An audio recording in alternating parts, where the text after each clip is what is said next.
খবর, এসআইআর এ রাজ্যে এক্সট্রাঅর্ডিনারি পরিস্থিতি। মমতার সওয়ালকেই মান্যতা সুপ্রিম কোর্টে। নথি যাচাই করতে জুডিশিয়াল অফিসার নিয়োগ, হাইকোর্টকে অফিসার নিয়োগ করতে বলল সুপ্রিম কোর্ট। আর কি নির্দেশ? মমতা বন্দ্যোপাধ্যায়ের সওয়ালকেই মান্যতা সুপ্রিম কোর্টের। অর্ণব রয়েছে আমার সঙ্গে সরাসরি, মৈত্রেয়ী রয়েছে। মৈত্রেয়ী, মমতা বন্দ্যোপাধ্যায়ের সওয়ালকেই মান্যতা সুপ্রিম কোর্টে। সুপ্রিম কোর্টে ঠিক কি নির্দেশ? দেখো, একেবারেই এর আগে পর্যন্ত কমিশনের তরফ থেকে যেটা দেখা যাচ্ছিল যে কমিশনের নির্দেশই বা কমিশন যেটা করছে সেটা সবটাই ঠিক, সেটা যে একেবারেই ঠিক নয় সেটা আজকে সর্বোচ্চ আদালতের নির্দেশে কার্যত স্পষ্ট হয়ে গেল। দুই সাংবিধানিক প্রতিষ্ঠানের মধ্যে যে পরিস্থিতি, যে অভিযোগ এবং পাল্টা অভিযোগ তৈরি হচ্ছে, তাতে দুই সাংবিধানিক প্রতিষ্ঠানের মধ্যে ট্রাস্ট ডেফিসিট তৈরি হয়েছে এবং যা একটি অভূতপূর্ব পরিস্থিতি তৈরি করেছে এমন উল্লেখ করতে শোনা গেল আজকে সর্বোচ্চ আদালতের প্রধান বিচারপতি সূর্যকান্তকে।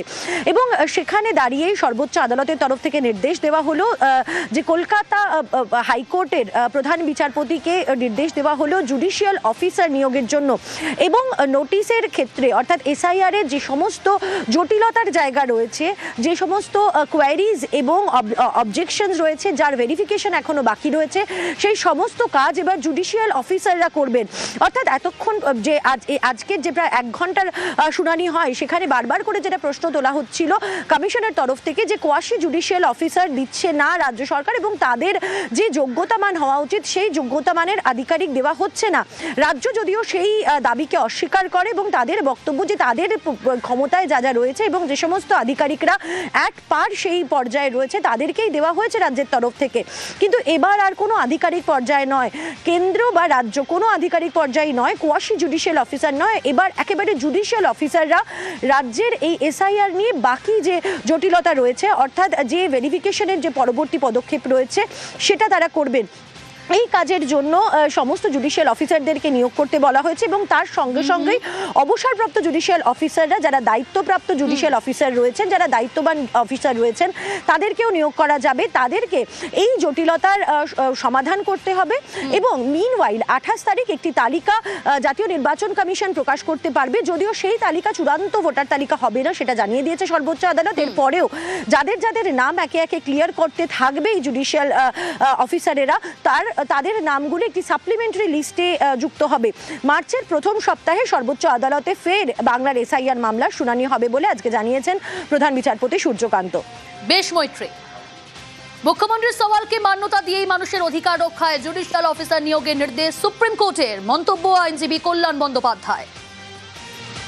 এটা একটা ঐতিহাসিক ডিসিশন। পশ্চিমবাংলার মানুষ যাতে ভোট দিতে পারে, যারা অ্যাকচুয়াল ভোটার, তার জন্য সুপ্রিম কোর্ট আজকের এই অর্ডারটা দিয়েছে। সুপ্রিম কোর্ট আজকে রিকগনাইজ করেছে যে গভর্নমেন্ট ইলেক্টেড যে একটা স্টেট গভর্নমেন্ট রয়েছে, সেই স্টেট গভর্নমেন্টের সঙ্গে চিফ ইলেকশন কমিশন অফ ইন্ডিয়ার একটা বিরাট বড় ডিসপিউট তৈরি হয়ে গেছে এবং সেই ডিসপিউটটাকে মেটানোর জন্য, মানুষের অধিকার দেওয়ার জন্য জুডিশিয়াল অফিসার্স অ্যাপয়েন্ট 28 তারিখে ফাইনাল ভোটার লিস্ট পাবলিশ করতে হবে। আর যদি কেউ যেগুলো বাকি থাকবে সেগুলো একটা সাপ্লিমেন্টারি ভোটার লিস্ট বার করতে হবে। মমতা বন্দ্যোপাধ্যায় যে কথা বলেছে, অভিষেক বলেছে, আমরাও চেষ্টা করেছি, সবাইকার মান্যতা পেয়েছে।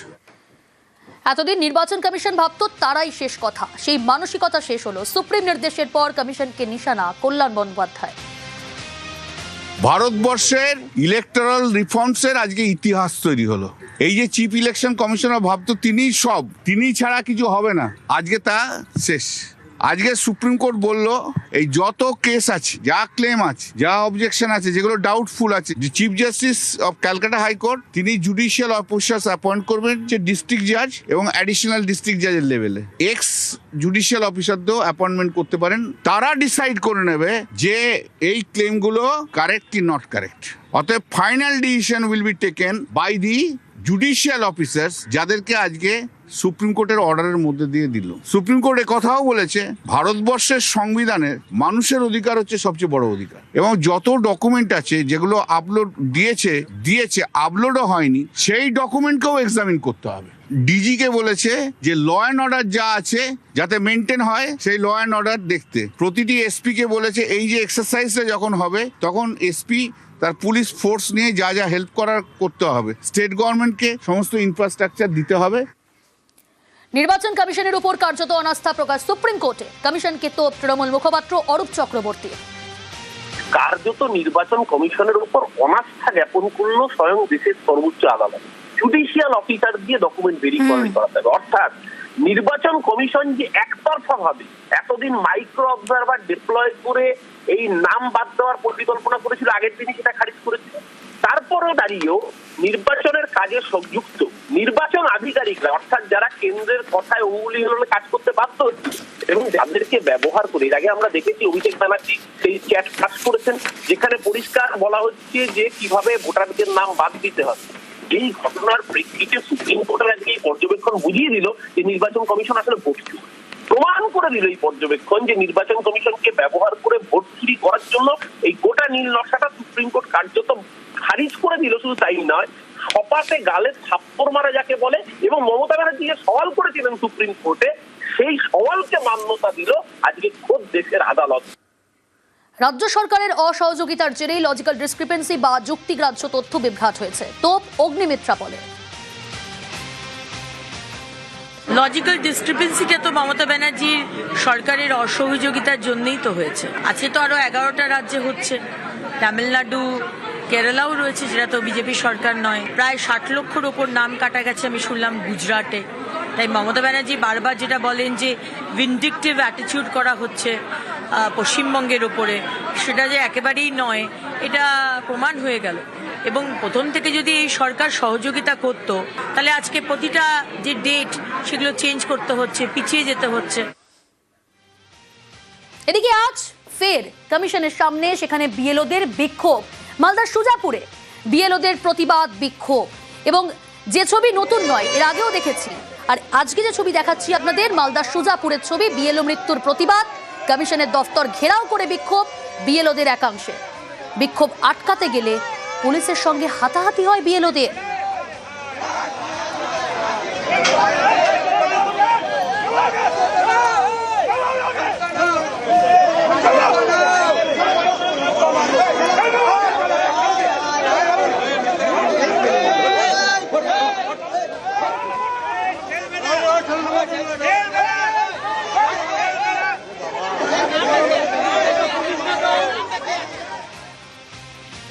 এবার জ্ঞানেশের বিরুদ্ধে থানায় শওকত, মুখ্য নির্বাচন কমিশনের বিরুদ্ধে থানায় অভিযোগ।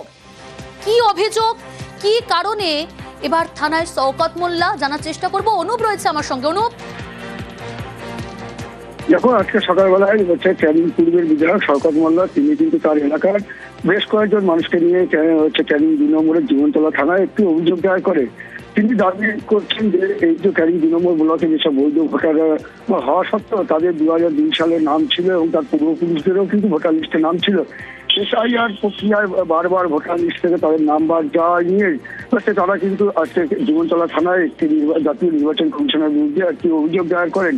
সেই অভিযোগের হচ্ছে ভিত্তিতে জীবনতলা থানার পুলিশ ইতিমধ্যে তদন্ত শুরু করেছে বলে পুলিশ সূত্রে যেটা আমরা জানতে পারছি। তবে এই ঘটনায় ক্যানিং পূর্বের বিধায়ক শওকত মোল্লা কিন্তু জাতীয় নির্বাচন কমিশনারকে কিন্তু একটা ক্ষোভ দেখিয়েছেন এবং তিনি জানিয়েছেন বারবার করে যেভাবে একজন নির্বাচন কমিশনার যে সব মানুষের নাম বাদ দিচ্ছে এবং বারবার তাদের হেয়ারিংয়ে ডাকা হচ্ছে, সেই সব নিয়ে কিন্তু বারবার তিনি কিন্তু একটা ক্ষোভ দেখাচ্ছেন। কারণ যাদের পূর্বপুরুষ এই হচ্ছে ভারতবর্ষে জন্ম এবং তাদের কিন্তু বৈধ ভোটার কার্ড থাকে এবং 2002 সালে তাদের ভোটার লিস্টে নাম ছিল, তাদের কেন বারবার করে নাম কেটে বাদ দেওয়া হচ্ছে, তাই নিয়ে কিন্তু তিনি একটি কটাক্ষ করেছেন ক্যানিং পূর্বের বিধায়ক শওকত মোল্লা। বেশ, আমি আমার ক্যানিং পূর্ব বিধানসভা এলাকার যারা ভোটার আছে, নাগরিক আছে, তাদেরকে নিয়ে আজকে গণেশ কুমার নামে এফআইআর করলাম।